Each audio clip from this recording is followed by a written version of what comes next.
என்னுடைய பார்வையில் அண்ணல் அம்பேத்கர் எப்படி இருக்கிறார் என்பதை சொல்கிறேன். உங்களுக்கு எல்லாம் சட்டம் எழுதினார், இந்திய கட்டமைப்பாக இருந்தார், தேசியம் பேசினார் என்று நீங்கள் சொல்லிக் கொண்டிருக்கிறீர்கள். அண்ணல் அம்பேத்கர் எழுதிய ஒரு சொல் என்னுடைய வரலாற்றையே திருப்பி கொண்டிருக்கிறது.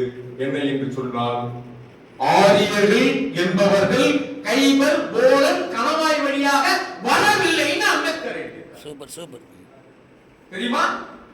ஆனா கைபர், போலன், கணவாய் வழியாக ஆரியர்கள் வந்தார்கள் அப்படி என்ற ஒரு பொய்யான கட்டமைப்பை கட்டிக் கொண்டிருக்கிறார்கள்.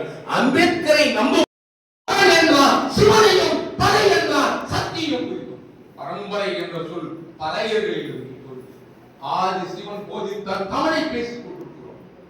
அப்படிப்பட்ட ஒரு மிகப்பெரிய இனத்தில் பிறந்தவனை தாழ்ந்தவன் என்றும் தாழ்த்தப்பட்டவன் என்றும் தலித்துவம் என்று கூறிக்கொண்டிருக்கிறார்கள், வித்துக் கொண்டிருக்கிறார்கள்.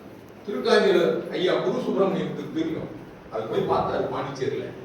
இன்றைக்கு ஒரு வீடு கிறிஸ்துவ வீடா மாறி இருக்கு. ஒரு அந்த வீடு கிறிஸ்துவ போவதற்கு உண்டான சாத்தியமோ வாய்ப்போ இல்லை. ஆனால் இன்றைக்கு ஒரு வீடு எப்படி ஒரு கிறிஸ்துவமா இருக்கு?